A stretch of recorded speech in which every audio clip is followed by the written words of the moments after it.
जय हिंद। स्वागत है आप सभी का।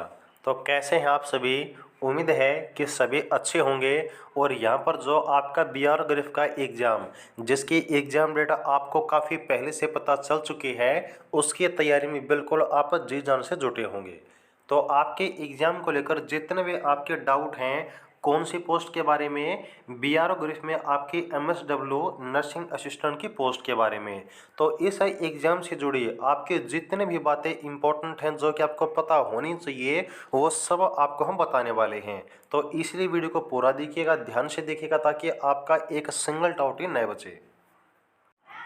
सबसे पहले यहाँ पर आपको, अगर आपके एग्ज़ाम डेट याद नहीं है तो आपको बता देते हैं कि 5 नवंबर 2022 को जो आपका रिटन एग्ज़ाम है, कौन सी पोस्ट का, नर्सिंग असिस्टेंट की पोस्ट का, वो आपका कंडक्ट होने वाला है। और आपको कहाँ पर जाना है? तो जो आपका बीआरओ का सेंटर है पुणे में डीगी कैंप में, वहाँ पर आपको पहुँच जाना है। बाकी अगर आपकी कोई क्वेरी रह जाती है आपके एग्ज़ाम के बारे में, तो बीआरओ ने आपको स्पेशल नंबर भी दिया है। इन 3 नंबर में से किसी भी नंबर पे आप कॉल करके अपना जो डाउट है वो आप सॉल्व कर सकते हैं। और यहाँ पर देखिएगा, ये जो आपके एडमिट कार्ड की लिस्ट है, अगर आपका इस लिस्ट में नाम आया है तो जो आपका एडमिट कार्ड है वो आपका बाई पोस्ट यानी कि डाक के द्वारा आपके घर पर पहुँच जाएगा। लेकिन बाई चांस देखिएगा, अगर डाक विभाग की तरफ से आपके एडमिट कार्ड को घर पर पहुँचाने में कोई आपके समस्या आ जाती है, कोई गलती हो जाती है, तो उस केस में आपको बिल्कुल भी घबराना नहीं है। ये जो आपके एडमिट कार्ड की लिस्ट है, जिस पेज पर आपका नाम है ना, उस पेज का आप लोग प्रिंट आउट लेकर जाइएगा। एग्जाम में आपको एंट्री मिल जाएगी, 1% भी आपको दिक्कत नहीं आएगी। ओके। इसके अलावा जो आपका ओरिजिनल एडमिट कार्ड है या फिर आपका लिस्ट का जो प्रिंट आउट है, इसके साथ जो आपका आधार कार्ड है वो आपको लेकर जाना है। बस इतने ही डॉक्यूमेंट लेकर जाने हैं आपको एग्जाम का टाइम, बाकी कोई दिक्कत नहीं आएगी। ओके। और यहाँ पर देखिए, अगर मैं बात करूँ कंपटीशन की, तो आपके नर्सिंग असिस्टेंट की पोस्ट में बिल्कुल न के बराबर कंपटीशन है। ऐसा हमने क्यों कहा है? तो यहाँ पर देखिए, जो आपके टोटल पोस्ट है ना, उसके कंपैरिजन में अगर मैं बात करूँ कि कितने बच्चों का यहाँ पर कॉल लेटरी के लिए नाम आउट किया गया था, वो है 1278। आपके 3 से 4 बच्चे बाद में फिर से और ऐड किए गए हैं, तो आप डाटा को इतना ही मान सकते हैं। और एक बात आप अच्छी तरह से जानते हैं, अगर मैं खासकर बात करूँ बीआरओ की, तो आपकी कोई भी ऐसी भर्ती नहीं है जिसमें आपकी 100% अटेंडेंस देखने को मिली हो। इससे आपके 1280 में से अगर मैं बात करूँ ना, कितने बच्चे आपके एग्जाम देने जा सकते हैं, तो बिल्कुल मैक्सिमम अधिक से अधिक मैं आपको बता देता हूँ कि 1000 के आसपास जो बच्चे हैं वो एग्जाम देने जा सकते हैं। इससे ऊपर नहीं जाएंगे, कम हो सकते हैं। तो कंपटीशन न के बराबर है, बस आपको सही डायरेक्शन में मेहनत करनी है। आराम से जो आपका सिलेक्शन है बीआरओ में वो हो जाएगा। और जिसको वैकेंसी का पता नहीं है उनको बता देते हैं कि टोटल आपकी 155 वैकेंसी हैं बीआरओ में एमएसडब्ल्यू नर्सिंग असिस्टेंट की पोस्ट की। इसमें से यूआर की 56 वैकेंसी हैं, एससी की 26 वैकेंसी हैं, एसटी की 13 वैकेंसी हैं, ओबीसी के 44 और ईडब्ल्यूएस के टोटल यहाँ पर 16 वैकेंसी दी गई हैं। ओके।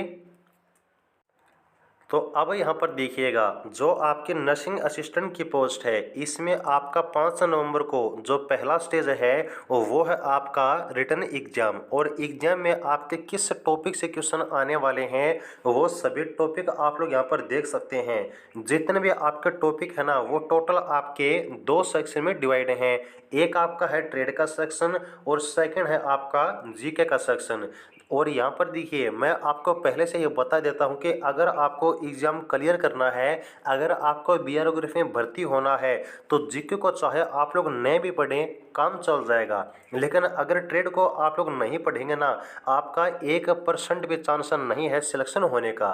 और ट्रेड में कौन कौन से टॉपिक आपको पढ़ने हैं वो भी आप अच्छे से देख लीजिए। जैसे कि आपका administration of drugs, use and dose of drugs, first aid, types of beds and beds making, hygiene and sanitation, nursing या फिर care of patients, procurement and storage of medicine, sterilisation of surgical आपके equipment, तो ये आपके वो सभी जितने आपके बीआरओ ग्रुप ने आपके टॉपिक दिए हैं उनको आपको तैयार करना है और इन्हीं टॉपिक से जो क्वेश्चन हैं वो आपको देखने को मिलेंगे। और अगर मैं बात करूं जिस दिन मैं आपकी ये वीडियो बना रहा हूं उस दिन से आपके पास 10 से 11 दिन का टाइम है एग्जाम के लिए।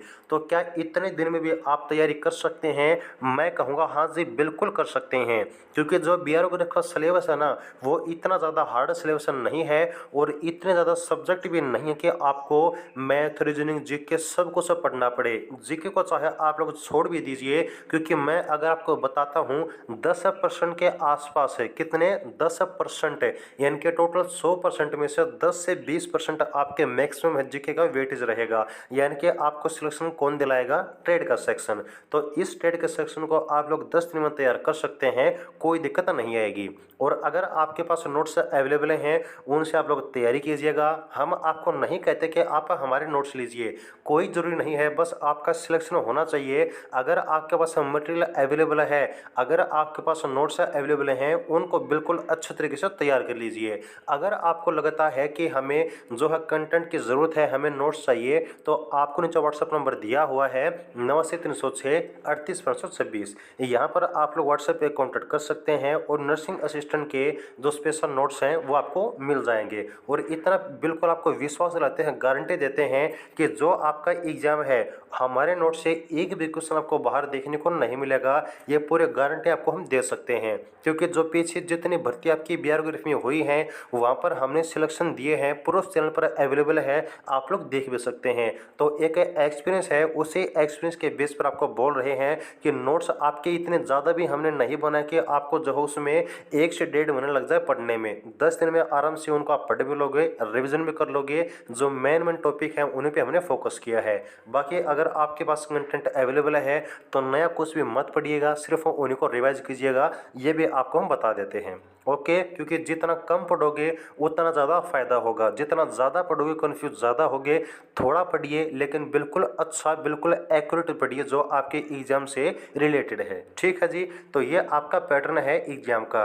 लेकिन अब ये आपकी दिक्कत आएगी कि क्वेश्चन कितने आएंगे, किस सब्जेक्ट से कितने क्वेश्चन आएंगे, टाइम कितना मिलेगा, नेगेटिव मार्किंग वगैरह, वो सुनिएगा। अब यहाँ पर देखिएगा, जो आपका रिटन एग्जाम है उसका पैटर्न क्या है, कितने क्वेश्चन आने वाले हैं, इन सब के बारे में आपको ऑफिशियल नोटिफिकेशन में जो आपका ये वाला पॉइंट है यहाँ पर बताया गया है। सबसे पहले मैं आपको बता देता हूँ कि जो आपका एग्ज़ाम है ना उसमें से पास होने के लिए UR EWS OBC इन सभी को 50% नंबर लाने हैं और SC ST को 40%। अब ये क्या चीज़ है तो इसको समझ लीजिए कि अगर आपने जो टोटल आपका 100% का एग्ज़ाम है उसमें से अगर आपने इतना स्कोर नहीं किया ना सभी कैटेगरी ने जिनको आपका क्राइटेरिया डिसाइड किया गया है, तो आपको कट ऑफ में काउंटर नहीं किया जाएगा, आपको पहले ही बाहर कर दिया जाएगा। जैसे कि मान लीजिए टोटल आपकी 155 वैकेंसी है, तो 155 वैकेंसी के लिए मात्र आपके 10 बच्चों ने जो ये वाला स्कोर है वो क्वालिफाई किया है, तो बाकी जितने बच्चे हैं वो बाहर हो जाएंगे, चाहे आपकी सीट खाली ही क्यों ना चले जाएं। अगर इतना स्कोर आप लोग नहीं करते हैं तो आपको बिल्कुल भी जो है पास नहीं किया जाएगा। तो इस बात को याद रखिएगा कि तुक्का आपका नहीं चलेगा कि 100 में से कम बच्चे हैं तो कम बच्चे होने पर सिलेक्शन हो जाएगा, बिल्कुल भी नहीं। कम बच्चे तो ज़रूर हैं, लेकिन ये जो आपका क्राइटेरिया है ना ये भी आपका कंपटीशन को घटा देता है, क्योंकि कुछ बच्चे तो ऐसे होते हैं जो बिना तैयारी के एग्जाम देने जाते हैं, कुछ आपकी कम तैयारी के साथ एग्जाम देने जाते हैं और वो आपकी इसी कट ऑफ को पार नहीं कर पाते जो आपकी बीआर ग्रुप में पहले से डिसाइड की हुई है। तो तैयारी करके जाइएगा, तुक्का आपका नहीं चलेगा, क्योंकि ये स्कोर जो है ना आपका वो तुक्के वाले कभी क्लियर नहीं कर पाएंगे। ओके, बात करें अगर एग्जाम पैटर्न के बारे में तो यहाँ पर देखिए बीआर ग्रुप में एक चीज़ आपके साफ साफ कही है कि the questions will be of objective type और सब्जेक्टिव टाइप और objective and subjective both as per syllabus. यानी कि जो आपका एग्जाम है ना वो आपका ऑब्जेक्टिव भी हो सकता है, वो आपका सब्जेक्टिव भी हो सकता है। जो आपका एग्जाम का टाइम है वो 1 घंटे से लेकर आपका 3 घंटे तक हो सकता है। और यहाँ पर आपका जो पेपर है वो आपका ओमर बेस्ड होने वाला है। अगर आपका क्वेश्चन ऑब्जेक्टिव हुआ, अगर आपका एग्जाम सब्जेक्टिव होता है तो आपको जो है आंसर शीटें दी जाएगी। तो अब आपका जो नर्सिंग असिस्टेंट का एग्ज़ाम है वो कैसा हो सकता है वो सुनिएगा। देखिए, कोई चीज़ें फिक्स तो नहीं है, लेकिन जो अपडेट है ना वही आपको बता रहे हैं। अपडेट क्या है वो कुछ श्योर से मिलने के बाद ही आपको बता रहे हैं, तो बिल्कुल निश्चिंत तो आप लोग मत होइएगा। लेकिन एक मैं आपको आइडिया दे दूंगा कि ऐसे आपको तैयारी करनी है, ऐसे आपका पेपर आएगा, ऐसे आपको अटेम्प्ट करना है। सबसे पहली चीज़, जो आपके एग्जाम में टोटल क्वेश्चन आने वाले हैं वो बिल्कुल ध्यान से सुनिए। 50 से तो कम नहीं होंगे और 100 से ऊपर नहीं होंगे। मैंने क्या बताया कि जितने क्वेश्चन आएंगे, टोटल नंबर ऑफ जो क्वेश्चन है वो 50 से तो कम नहीं हो सकते हैं और 100 से अधिक नहीं होंगे। यानी कि आपको 50 या फिर 100 या फिर इनके बीच में जो क्वेश्चन का आंकड़ा है वो देखने को मिलेगा। सेकंड चीज़, क्या आपके एग्जाम में नेगेटिव मार्किंग होगी? जी नहीं, आपके एग्जाम में कोई भी नेगेटिव मार्किंग नहीं है।